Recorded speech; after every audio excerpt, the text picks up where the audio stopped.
스스로 알아보는 이슈, 다양한 시각으로 보는 뉴스 읽기. 본격 수다 버라이어티 VS 3.0. 안녕하세요, 이현주입니다. 안녕하세요, 이덕수입니다. 사랑받으면 참 좋을 텐데 국민 밉상이 생겼대요. 누구죠? 네, 저는 아니고요. 저도 아닙니다. 네, 덕실 씨도 아니고요. 은행들이 요즘 국민 밉상으로 등극했다는 소문이 있더라고요. 이자로 은행에서 벌어들인 이익의 90%를 받으면서 연봉도 많이 받는데 우리 금리 너무 높잖아요. 맞습니다. 나는 힘든데 왜 저기는 저렇게 많이 받는 거지? 이게 배 아픈 건가요? 그리고 행복해하는 걸 보면서 고통을 좀 경감하면 좋겠다라는 생각이 사실 조금 드는 때가 있죠. 그러니까 은행에 근무하시는 분들은 본인이 계약된 연봉을 열심히 일한 대가로 받는 건데 전 국민이 질타를 하니까 기분이 나쁘실 수는 있을 것 같아요. 네. 그런데 은행의 업무 그리고 은행의 기능에 대한 이야기들이 나오고 있는데요. 특히나 시중 금리를 보면서 한숨 쉬시는 분들이 많아서 오늘 그 얘기를 좀 전해드릴까 하거든요. 투데이 잡스 3.0 오늘은요 경제 이야기로 함께하겠습니다. 네, 2월 15일 수요일 투데이 잡스 3.0 빅데이터는 알고 있다로 시작하겠습니다. 바로 만나보시죠.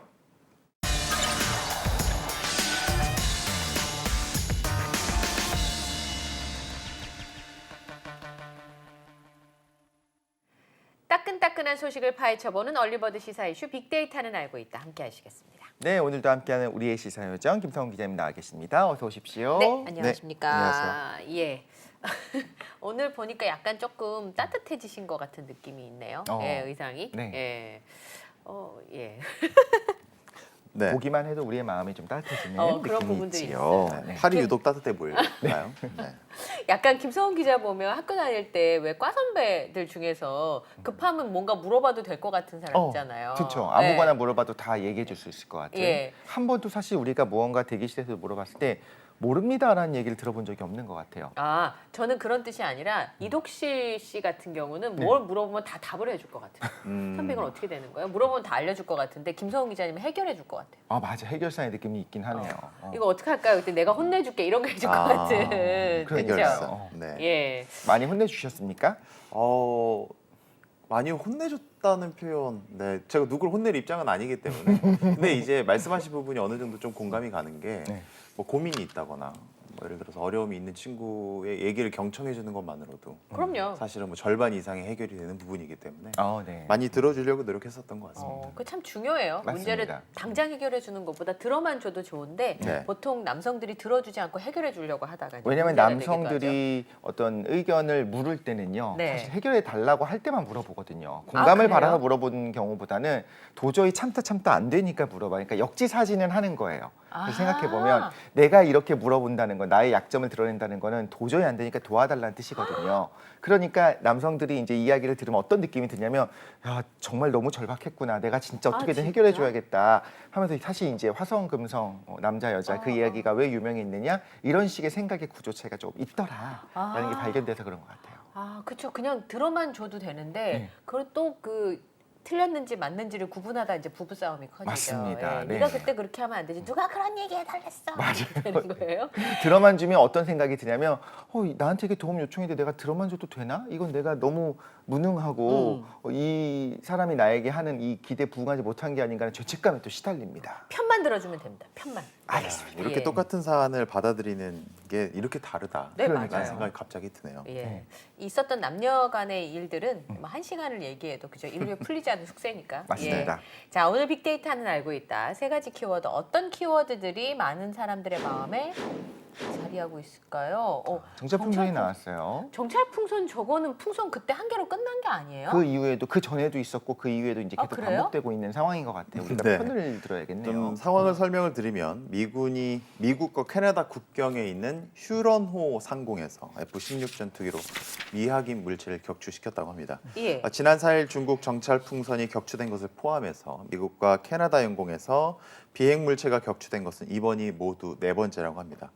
미 국방부는 동부 시각으로 현지 시각으로 12일 오후 2시 42분쯤 F-16 전투기가 미시간주 휴런호 약 2만 피트 상공에서 비행하던 물체를 AIM-9X 열추적 미사일로 격추했다고 밝혔습니다.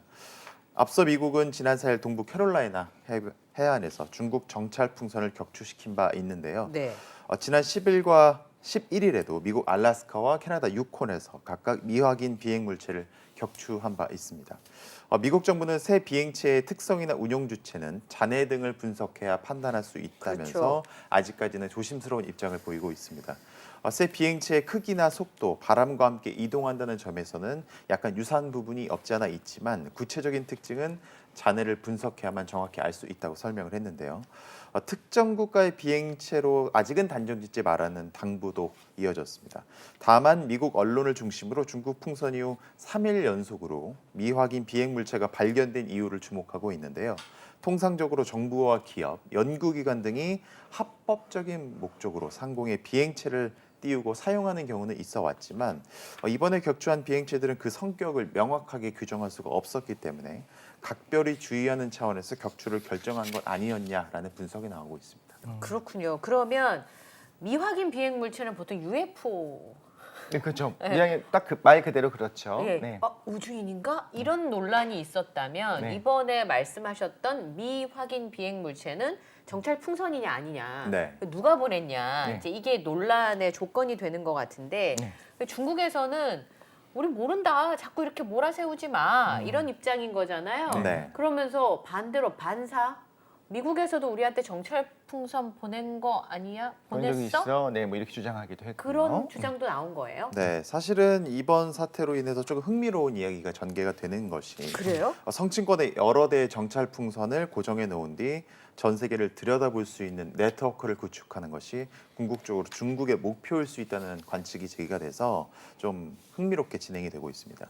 한 외신은 중국의 정찰 풍선을 개발한 EMAST라는 기업이 이러한 최종 목표를 지난해 자사 홈페이지를 통해 게시했던 사실을 확인했다고 보도했는데요. 네. EMAST는 정찰 풍선 네트워크를 미국 기업 스페이스X의 위성 인터넷 서비스 스타링크에 비유해서 설명하기도 했습니다. 저 궤도의 위성을 4,000개 넘는 위성을 네. 띄운 다음에 네트워크를 구축한 스타링크와 비교할 수 없을 정도로 저렴한 비용으로 네트워크를 구축하겠다는 건데요.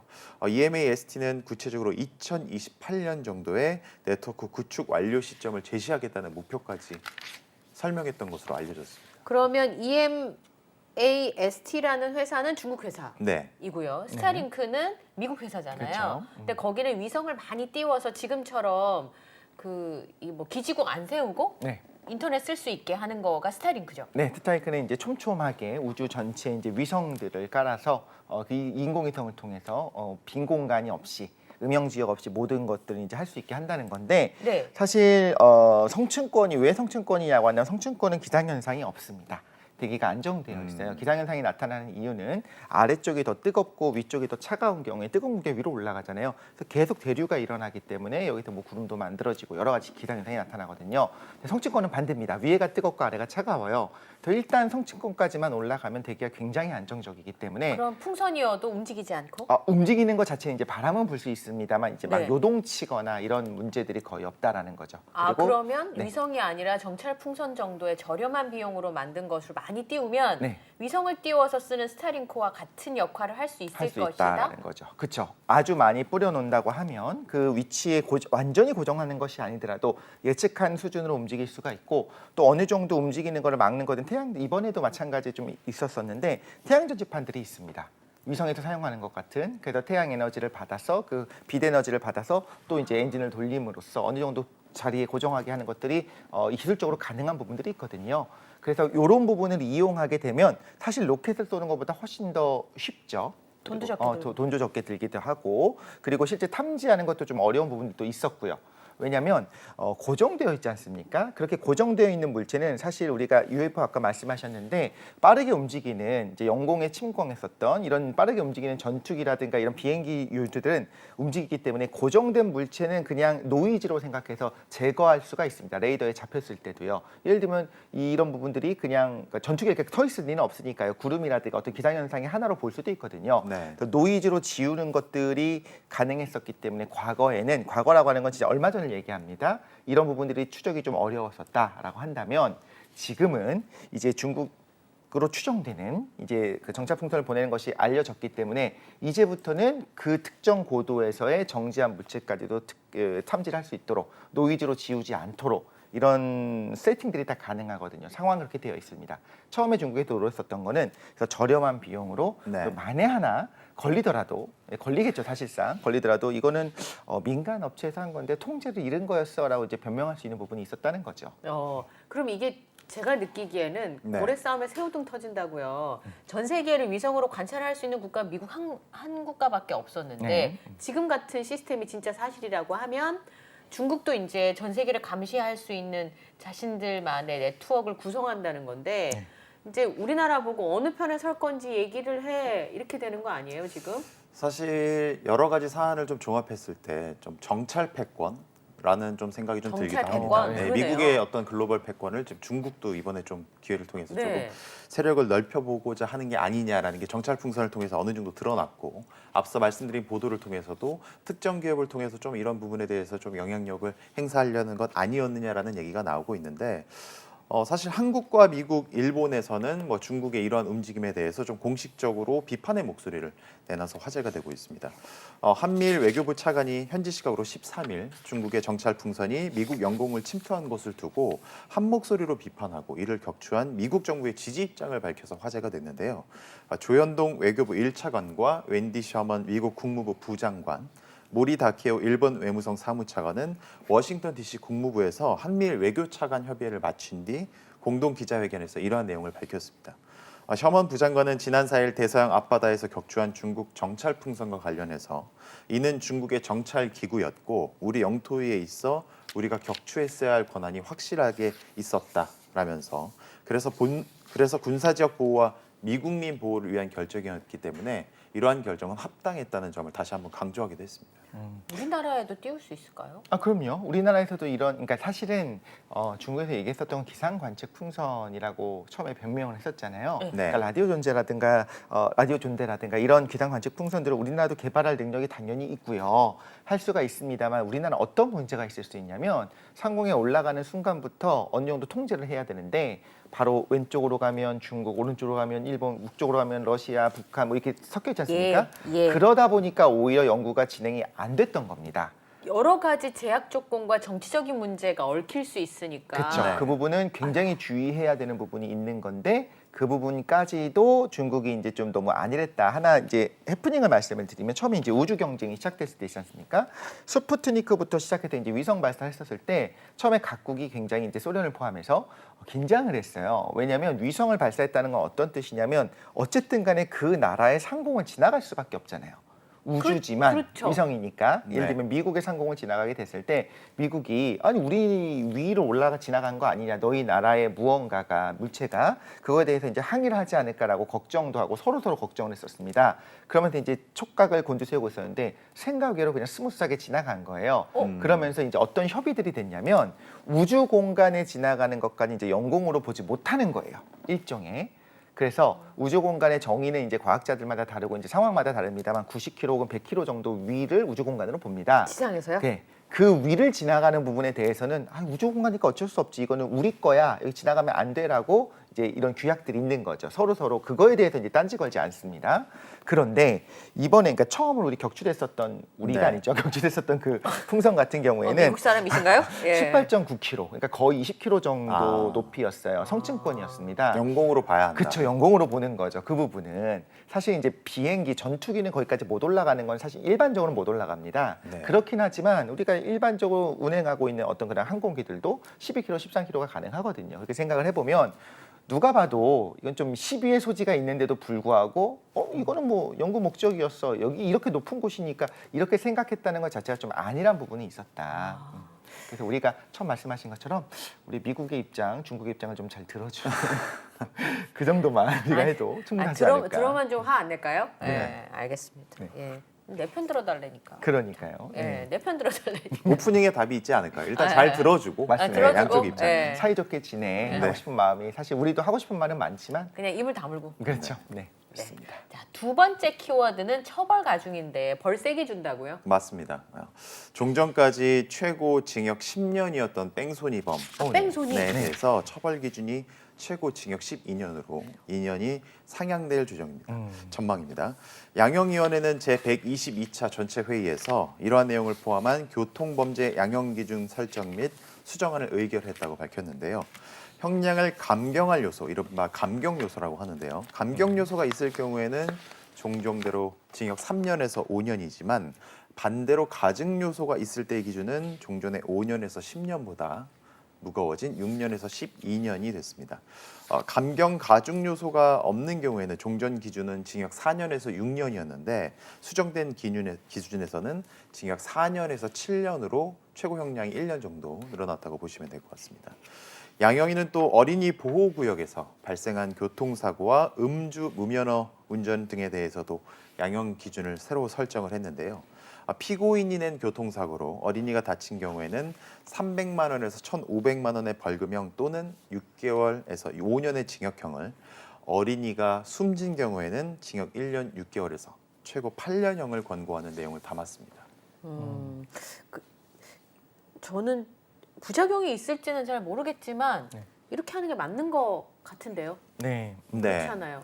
사실은 뭐 양형 기준에 대해서 여러 가지 얘기가 나오고 있고 네. 뭐 비단 교통사고뿐만이 아니라 뭐 흉악 범죄에 있어서도 양형 기준을 높여야 하는 건 아니냐라는 뭐 법조계 안팎의 목소리는 꾸준히 있어 왔는데 네. 사실은 이 양형위원회에서 결정한 이 뺑소니범이나 뭐 어린이 교통사고 관련해서 양형 기준을 새로 설정을 했는데 좀 의미한 진전이 있었다고 봅니다. 네. 네, 사실은 이런 부분에 있어서도 어느 정도 좀 변화의 발걸음을 걸어야만 네. 나중에 뭐 다른 분들이 약간 문제 제기를 한다거나 개선의 여지가 있다고 생각하는 범죄 양형 기준에 있어서도 변화의 소지를 또 새롭게 추구할 수 있는 그렇죠. 여지를 준 부분이기 때문에 네. 이런 부분에 있어서는 어느 정도 조금 유의미한 해석을 할 수 있지 않나. 이런 그렇죠. 생각입니다. 형량을 정하는 게 이제 양형이지 않습니까? 이제 네. 기준을 올린다고 하는 것이 어쨌든 권고 사항일 뿐이고 네. 실질적으로 판결은 판사가 한다 하더라도 그 양형위원회에서의 기준을 바꾸게 되면 당연히 그 부분에 영향을 받을 수밖에 그렇겠죠. 없잖아요. 딴 건 몰라도 이게 이제 국민적인 공감대도 형성이 된 것 같아요. 뺑소니범은 정말 악질이다. 네. 어린이 바로 교통사고. 도와야 되는데 거기다가 그렇죠.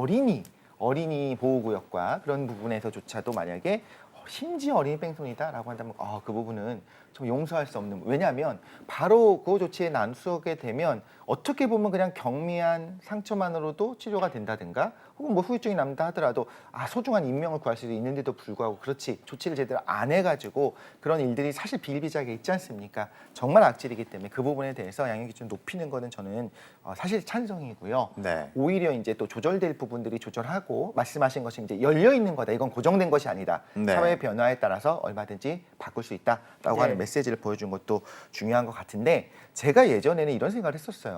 근데 세계적인 추세를 보면 엄벌주의가 아닌데 왜 우리나라는 좀 엄벌주의로 가려고 하는 느낌이 있나라고 했는데 또 요즘 세계적인 추세 자체는 또 엄벌주의로 간다면서요? 좀 우리나라 속사정을 조금 설명을 드리면 최근 뭐 형량 강화 말씀하신 네. 대로 형량 강화, 특별 형법 추가, 뭐 제정 등을 통해서 엄벌주의 추세가 좀 강화가 되고 있습니다. 뭐 신문이나 뉴스를 보시면 뭐 그래요? 미국 같은 경우에 막 징역 700년 막 이렇게 그렇죠. 그리고 구형을 어디 하지 않습니까? 섬에다가 수영하고 섬에다 막- 가둬놓기도 네, 하고. 막 그렇더라고요. 그런데 우리나라 같은 경우에는 좀 교정 시설의 어떤 물적, 뭐 인적 인프라 확충이나 지원은 제대로 되지 않아서 사실 좀 문제로 지적되고 있는 부분이 없잖아 있거든요. 전문가들은 장기 격리의 방점이 마치는 좀 중형주의 형사 정책, 이거 문제점을 좀 지적을 하면서 범죄자를 어떻게 교정 내지는 교화할 것인지에 대해서 사회적인 관심과 합의가 이루어져야 된다고 지적을 하고 있습니다. 2011년 기준으로 한번 살펴보면 교도관 정원이 15,478명이었습니다. 당시 일일 평균 수용 인원이 45,845명이었거든요. 네. 교도관 한 명당 약 3명 정도의 구금자를 뭐 관리를 하는 셈인데요. 그런데 교도관 정원 증원이 일일 평균 수용 인원 증가폭을 따라잡지 못하고 있는 상황입니다. 2016년 기준으로 한번 살펴보면 교도관 한 명당 구금자는 약 3명에서 3.6명까지 치솟은 상황인데요. 10년 전과 비교해서 교정시설 1인 평균 수용 인원은 약 8,000명 정도 늘었는데 교도관 정원은 1,000명밖에 늘지 않았기 때문에 1인당 관리해야 되는 범죄자 수가 더 늘어났다. 이렇게 보시면 될 것 같습니다. 네. 외국에 어딘가 호텔만큼 좋은 교도소가 있더라고요. 네네네. 그래서 그것 때문에 세금으로 저렇게 해도 되는 거야? 네네네. 저럴 거면 들어가지? 뭐 이런 사람들이 북유럽은, 네, 네. 북유럽의 경우에 그런 경우가 있었는데 우리나라는 지금 그런 상황은 절대 아니거든요. 예. 근데 우리나라도 어떤 그런 민간 교정 시설, 특히 뭐 외국인들이 수용되는 그런 데는 좀 시설이 좀 낮다고는 합니다. 그래서 이제 흐름은 있는 것 같아요. 어느 쪽으로 갈 것이냐. 뭐 예를 들면 흔히 우리가 막 다큐멘터리 같은 데 봤었던 뭐 필리핀의 수용소라든가 이런 데처럼 거의 뭐 수용소처럼 몰아놓고 알아서 너희끼리 살아봐라 이렇게 하면서 좀 두려 어려워하게 만드는 그런 부분도 있는가 하면 정말로 이제 교정에 집중하는 부분들도 있는데 또 전문가들도 이야기가 좀 갈리는 부분은 분명히 있는 것 같은데 근데 확실한 거는 일단 교정 인력이 좀 부족한 부분들이 있다. 그렇죠. 네. 그건 진짜 고쳐야 되는 네. 부분인데 과연 인력을 늘리려고 해도 또 지원하시는 분들이 많이 맞습니다. 있으실까 그런 걱정도 되네요. 네. 자, 마지막 키워드는 한옥마을 있잖아요. 남산 네. 밑에. 네.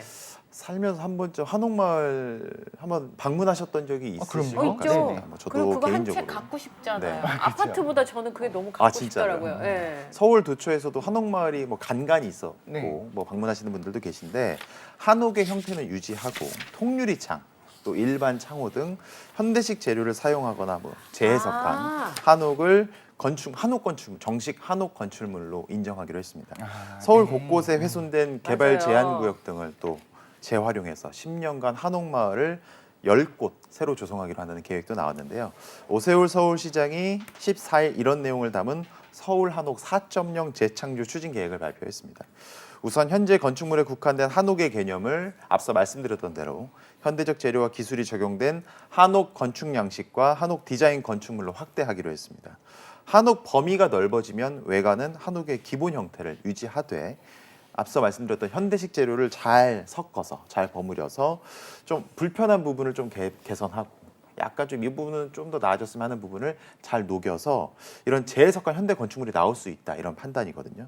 최소 기준만 충족하면 시에서 제공하는 최소 기준만 충족을 하면 한옥으로서 정식으로 인정을 받고 또 시로부터 수선 지원까지도 받을 수 있다고 합니다.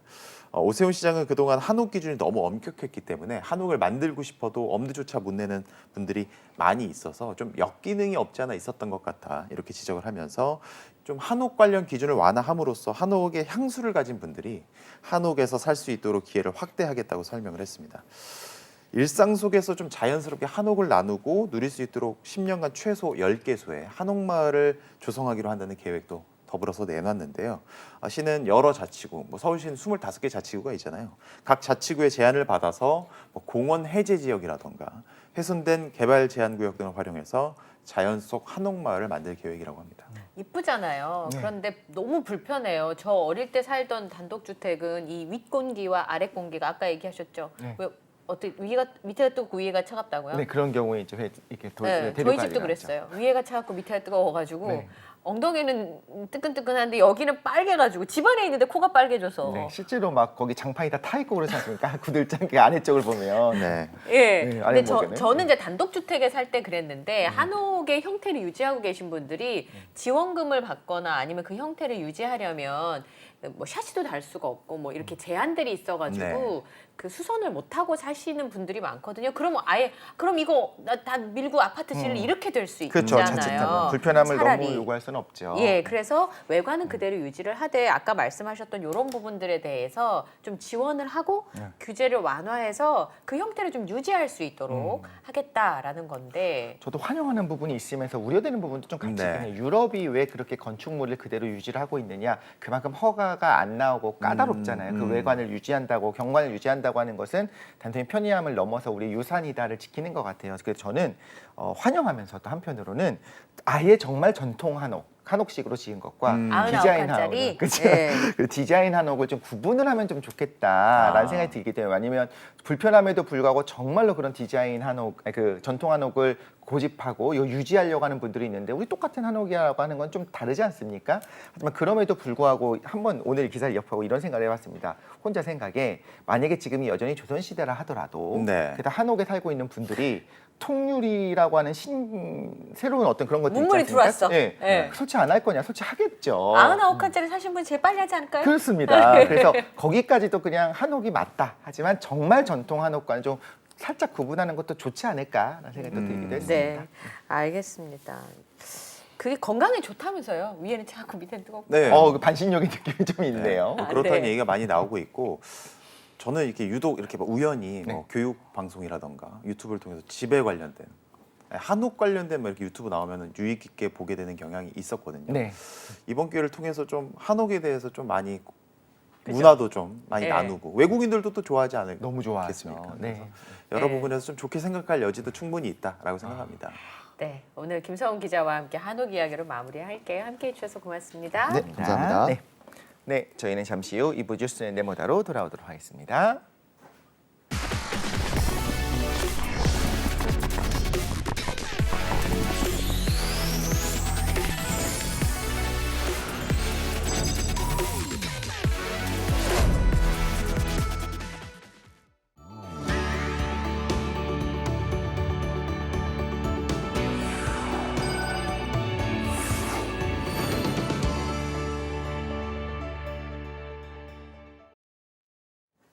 뉴스 읽기로 시작해서 어디를 튈지 모르는 요절복통 도미노 토크 뉴스는 네모다. 오늘은 뉴스는 경제다로 함께하겠습니다. 네, 오늘도 행복한 소식 전해주실 행복자산관리연구소의 김현우 소장님 오늘 나와 계십니다. 어서 오십시오. 네, 안녕하세요. 안녕하세요.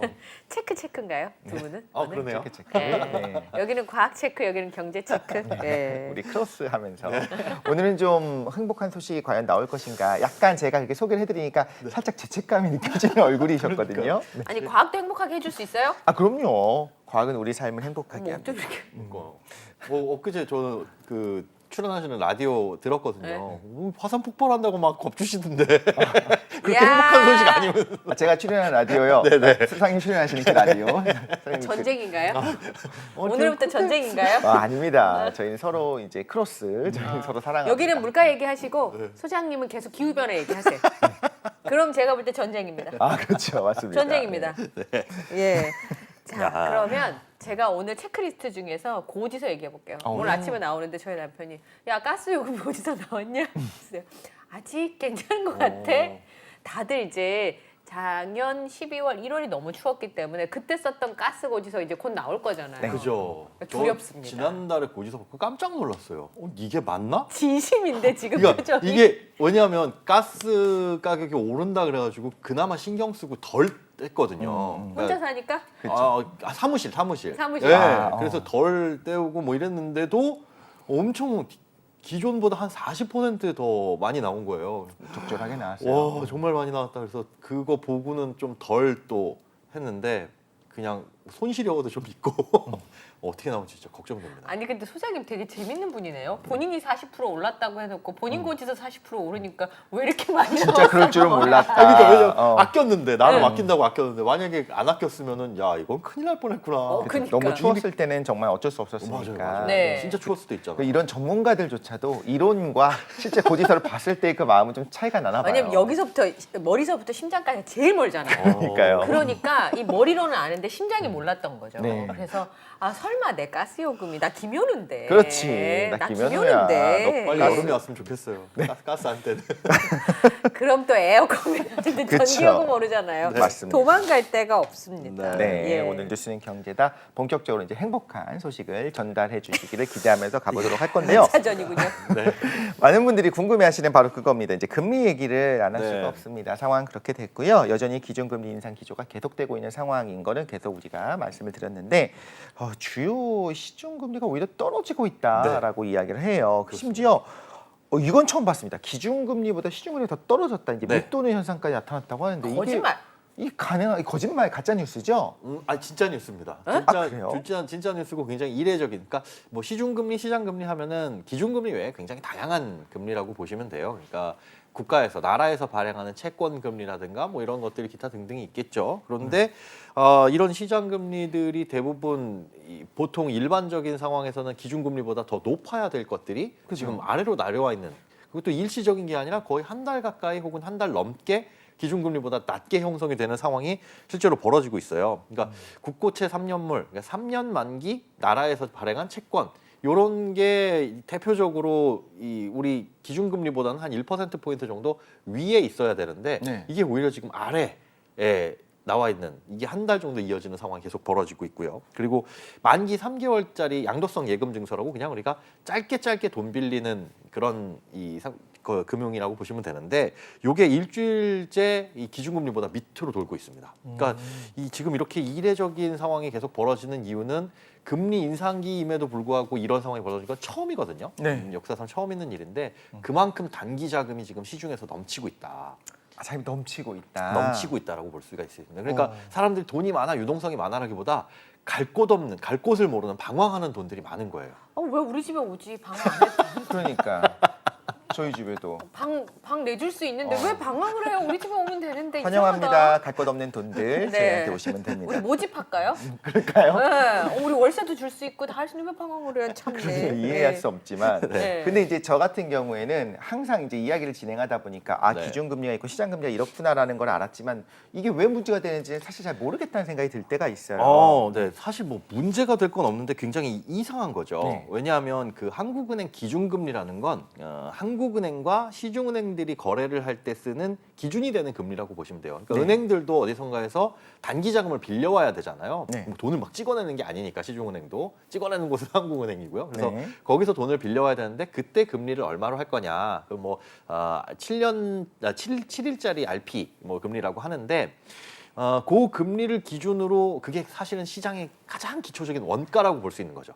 은행들이 어디서 돈을 빌려올 때 3.5%에서 빌려와야 되는데 7일 동안 빌리려면 그러면 그 돈을 빌려와서 누군가에게 빌려주려면 최소한의 마진이라도 붙여야 되는 거고 그러면 그 이상으로 무언가가 시장의 금리가 형성이 될 텐데 이거 밑으로 돌고 있다라는 거는 이상한 거죠. 은행이 좀 그런 건가요? 전체적인 시장에서 다 그렇게 형성이 되는 겁니다. 그러니까 즉 지금 기준금리는 이 정도까지 올라왔으면 앞으로는 떨어질 거야 그렇죠. 라는 기대와 전망이 선반영되어 있어서 시장에서는 그거보다 더 낮게 거래가 되는 거예요. 지금 이렇지만 네. 돈이 떨어질 거니까 다시 정상적으로 갈 것 같으니 미리 좀 선점을 해놓자. 미리, 그렇죠. 라는 느낌인데 만약에 안 떨어지면요?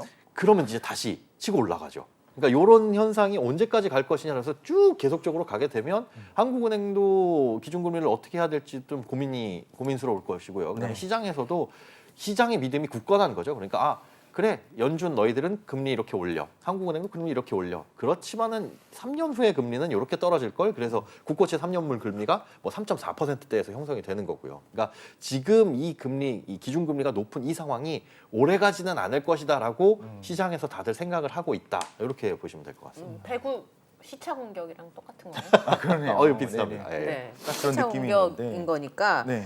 근데 뭐 저는 뭐 예금 금리 낮게 주는 것도 기분이 좀 나쁘고요. 네. 네.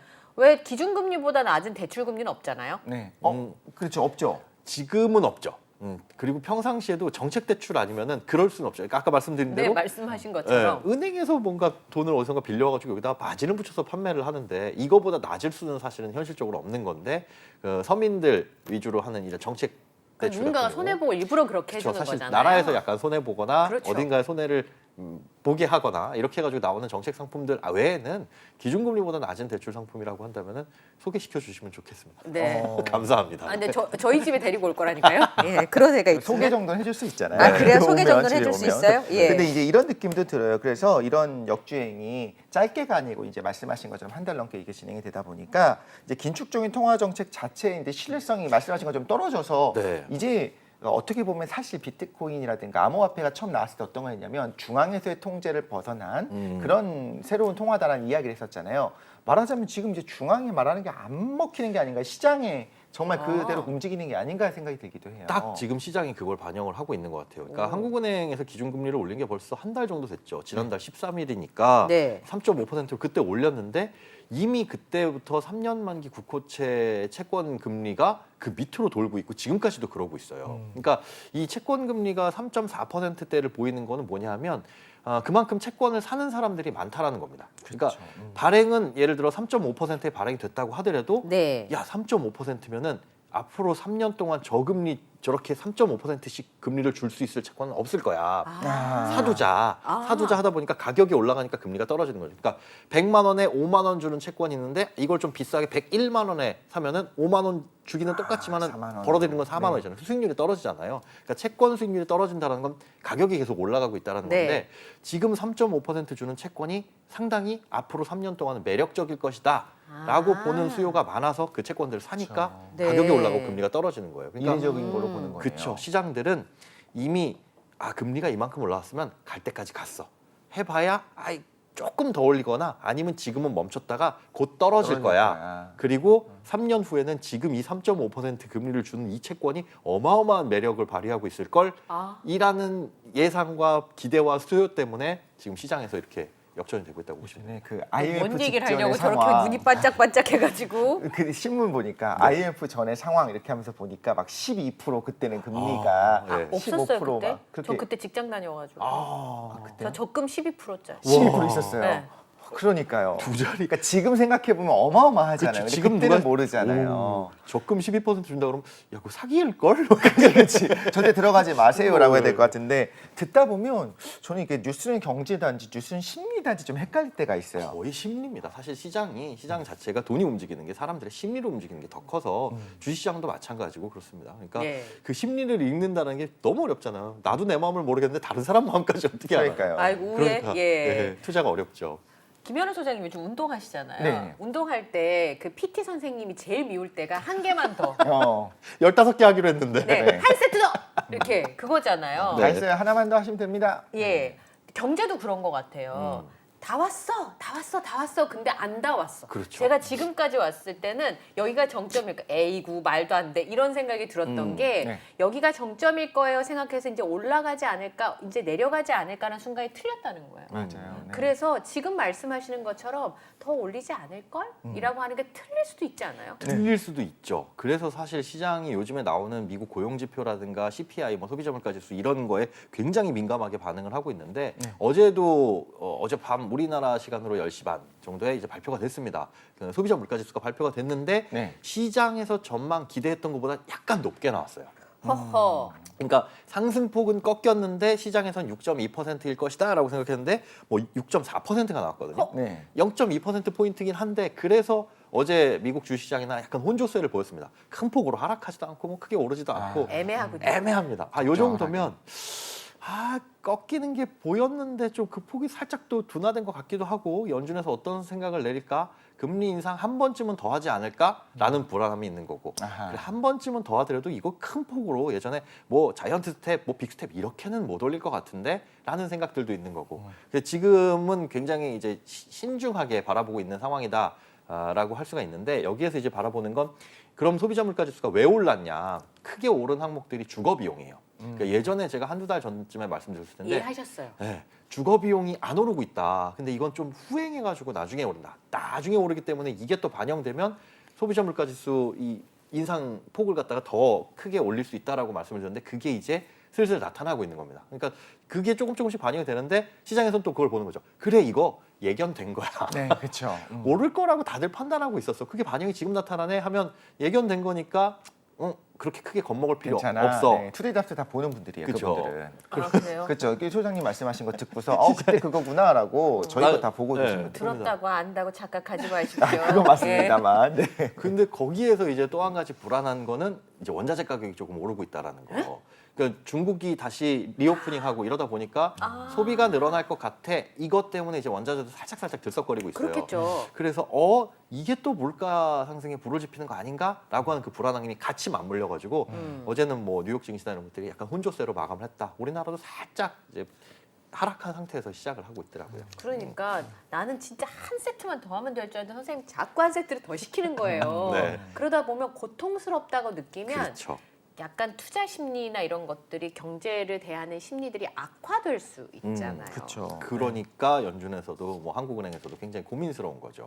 미래를 너무 부정적으로만 바라보게 되면 이제 꽁꽁 얼어붙어 버리고 그렇게 되면은 물가는 낮아지겠지만 이걸 다시 살리려면 또 이건 어려워지니까. 네, 어려워지니까요. 그렇다고 희망 고문을 할 수는 없는 그렇죠. 상황인 거네요. 그러니까 애매하게 나오기도 하고 맞습니다. 좀 불확실성이 좀 커지는 것 같은데 심지어 이제 미중 관계 자체도 계속적으로 그러니까 외부 그러니까 경제만 놔둬도 너무 어려운데 그와 상관없는 정치역학적인 부분들이 건드리니까 더 어려운 부분들이 계속 있는 것 같아요. 네. 그런데 시중금리는 어쨌든 간에 좀 이렇게 내려가고 있는 상황. 기준금리 그렇죠. 그러니까 내려가고 있는 그 기존 유지되고 있는 상황에서 증권가가 고객한테 대출해주고 그다음 받는 그 이자율은 반대로 이거 보고도 좀 화가 조금 나더라고요. 요건 안 내려. 제가 얘기했잖아요. 안 내려간다니까. 오히려 오르고 있대요. 오르고 있어요. 이게 재미난 건데요. 네. 그러니까 증권회사에서 고객들한테 대출을 해주는 건 대부분이 주식담보대출입니다. 그러니까 고객들이 가지고 있는 주식을 담보로 내 주식 담보로 돈 좀 빌려주세요. 그리고 혹시나 내가 못 갚으면 이 주식 팔아가지고 당신네들이 가져가세요 하는 게 주식담보대출이거든요. 네. 그런데 그 주식담보대출의 금리를 결정할 때는 은행에서처럼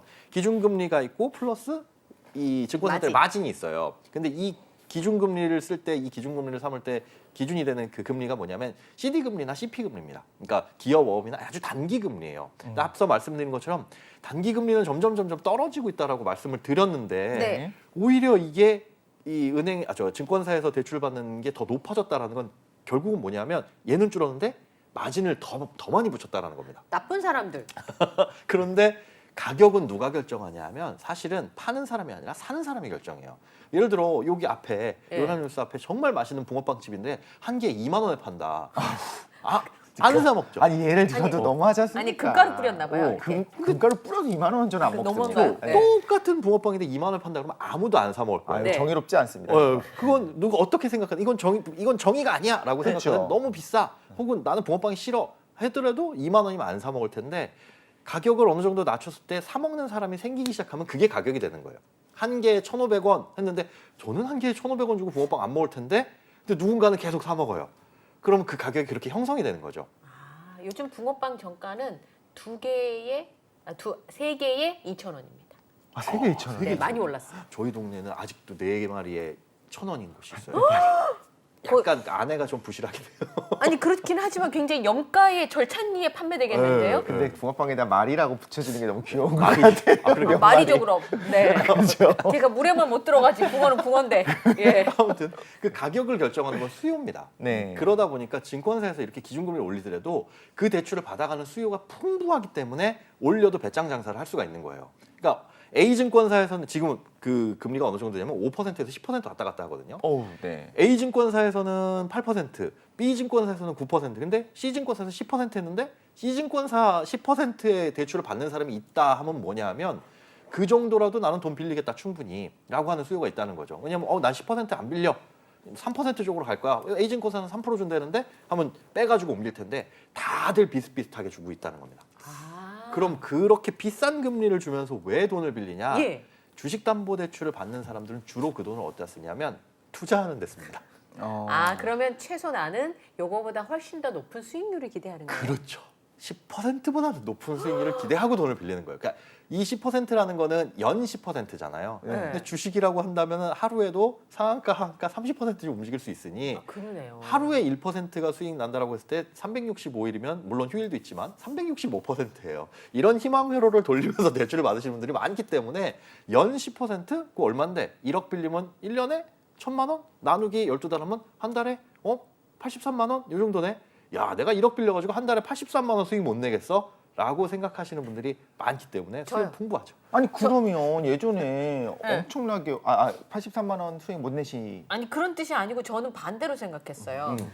지금 뜻하지 않게 장기 투자를 하는 거예요. 아. 이독실 씨가 주식을 샀어요. 네네. 근데 내가 산 금액보다 너무 많이 떨어졌는데 그거보다 많이 갈 것 같아요. 네네. 그래서 이건 못 팔겠어. 맞아요. 네. 그런데 지금 물린 사람들. 네, 떨어지긴 떨어지니까 마음이 너무 불편한 거야. 어떻게든 회복을 해야 될 것 같아. 근데 돈은 없어. 그러니까 지금 있는 주식을 담보로 돈을 빌려서 여기 손해 본 폭을 네. 만회하겠다. 어떻게든 어떻게든 만회하겠다. 그렇죠. 내가 5만 원에 샀는데 지금 3만 3만 원이야. 이거 어쨌든 올라갈 것 같은데 돈은 없고. 돈은 없어. 그럼- 그러니까 그렇죠. 이건 팔면 난 손해니까 이건 못 팔고 그렇죠. 얘를 담보로 돈을 빌려서 지금 싼 주식을 산다. 그렇죠. 그런 수요도 있는 겁니다. 지금 거의 저점에 왔다. 왜냐하면 금리도 꼭대기를 찍었다라고 생각하니까 이제는 주가는 오를 일만 남았다라고 생각하시는 분들은 그래 뭐 한 달, 두 달 혹은 석 달, 6달 정도 버티는 건 할 수 있어. 근데 내가 지금 호주머니에 돈은 없어. 그러면 대출 받아서 살 수 있는 그러면 거죠. 코로나19 직전에 막 정말 막 주식 시장이 완전 화랑이었을 때 있잖아요. 그때는 네. 그러면 이 금리가 훨씬 더 높았나요? 화랑일 때는 높습니다. 그러니까 금리가 훨씬 더는 아닌데 이것도 네. 시중금리의 영향을 받기는 해요. 근데 아. 훨씬 더 높을 수는 없는 게 그렇죠. 10% 정도 되면 딴 데 가서 빌리죠. 야, 이 마통 마이너스 통장 빌리지 마통. 내가 여기서 10% 주고 너희들한테 왜 빌리냐? 그런데 말씀하신 것처럼 물린 주식이 있다거나 네. 아니면 신용이라든지 다른 요즘엔 대출 규제가 작년 재작년에 너무 심해졌잖아요. 어려워요. 그래서 뭐 DSR이나 이런 것들이 다른 일반 대출로 들어가니까 그런 거 피해 가지고 이렇게 뭐 투자 수요라든가 이런 것들이 다 섞여 있다고 보시면 돼요. 이거 약간 듣다 보니까 느껴지는 게 하나하나의 사안에 대해서는 다 맞는데 네. 저 같은 이제 경린이 경제 어린이 같은 느낌에는 야 이거 다 약간 좀 변명 같다. 그러니까 이제 그 말하자면 네. 돈줄을 쥐고 있는 사람들이 하는 변명이 아닌가라는 생각이 들면서 네. 사실 약간 여전히 저는 이제 그 붕어빵 하나 2만 원이 아직도 이게 머릿속에 맴돌고 있어가지고 그런 느낌이 네. 들기도 합니다.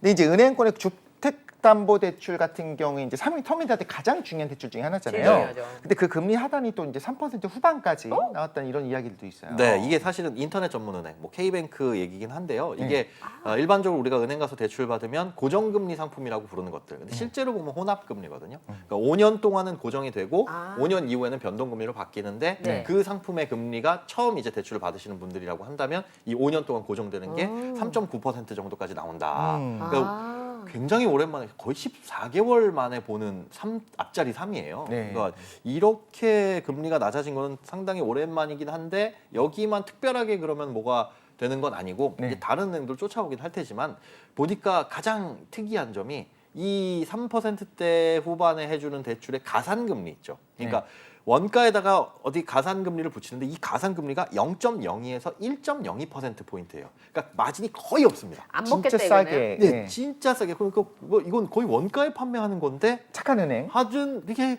글쎄요 착한 은행인지 무모한 미끼 은행인지 상품. 그 미끼 상품 그럴 수도 있죠. 예, 이런 대출을 팔아봐야 사실 남는 게 없는데 네. 그러다 보니까 실제로 주택담보대출은 뭐 그렇게 요건만 맞으면 괜찮겠지만 대출 조건이 좀 까다로워질 수 있어요. 대신에. 그렇겠죠. 네. 그리고 시중은행 같은 경우는 여전히 하단이 한 4%대 중반, 뭐 초반을 유지를 하고 있습니다. 그래도 얼마 전까지 뉴스에서 주택담보대출금 7% 간다 그러지 않았어요? 그 재미난 거는 그럴 때는 상단을 얘기하고 네. 가장 꼭대기 8% 그러면 어디가 그렇게 높아? 그러면 제일 높은 은행이 제일 높은 금리를 얘기를 하고 또 이렇게 지금 금리 낮아진다 그러면 제일 낮은 은행에 제일 하단 금리를 얘기하니까 네. 오야 무슨 엊그제도 8% 7% 했었는데 이제 벌써 3%야? 근데 사실 상단 하단을 보면은 소폭 내려왔다 이렇게 보시면 돼요. 평균으로 생각을 한다든가 네. 하나의 은행, 그 커다란 은행 하나를 갖고 얘기한다면 그렇게 될 수 있겠네요. 예. 근데 이제 사람들은 나를 기준으로 봤을 때는 인터넷 전문 은행이나 아니면 시중 은행이나 큰 폭의 차이가 없이 내가 주 거래하는 거래 은행의 담보대출 금리가 가장 저렴할 가능성도 있으니까 그렇죠. 확인을 해보시고요. 네. 제가 국민밉상이라 그래서 은행업계 계신 분들 저 미워할 것 같아요. 왜요? 제가 국민밉상으로 은행에 등극했다 이렇게 얘기했거든요. 왜? 왜냐하면 이번에 성과급 너무 많이 받았는데. 아 그렇죠. 우리는 힘든데. 이덕칠 씨 성과급 받았어요? 아니, 건강이 뭡니까? 저는 그 명절에도 뭐 하나 받은 적이 없습니다. 이게 우리처럼 이렇게 김하고 참치캔 세트도 못 받는 사람들이 입장에서 네. 보면 어머 저분들은 작년에 근무 시간도 짧다고 하던데 맞아요. 이번에 막 우리한테 했잖아요. 이자 빌려줘가지고 돈 많이 받네 되게 부럽다 그러다 배가 아픈 거야. 그렇죠. 그러니까 그 돈이 그러니까 사실은 내 돈인 것 같은 느낌이 드는 거죠. 내가 내건 낸 아니긴 이자. 해요. 네. 네, 뭐 그게 제가 낸 이자는 그렇게 많지는 않아서 네, 안 빌려주더라고요. 빌려줘야 이자 낼 마음이 있는데 그렇죠. 빌려주질 않으니까 저희는 저희는 빌려주질 않으니까 이자를 낼 수 없는 사람들. 속상합니다. 근데 이제 여러 가지 생각이 들긴 해요. 진짜 말씀하신 것처럼 정의 측면에서 좀 분노하는 분들이 있는 게 네. 이번에는 좀 이렇다고 하더라도 어떤 경우에는 진짜 가계 대출부터 시작해서 모든 상황이 최악인데도 이분 어렵다는데 이분들은 성과급을 막 받아요. 그러니까 되게 억울하고 분하고 지금 보면은 사실은 국민 밉상일 수 있어요 은행이. 근데 은행들도 은행 입장에서 보면 지금 난감한 상황입니다. 저는 뭐 은행의 편을 들고자 하는 건 아니고 혹시 상황이 은행장님이 어떤- 아버님이신 거 아니에요? 전혀 아닙니다. 아닙니까? 네. 예. 그러니까 이 상황을 이해를 해야 지난 그리고 앞으로 어떻게 될지도 좀 판단을 해볼 수가 있는데 네.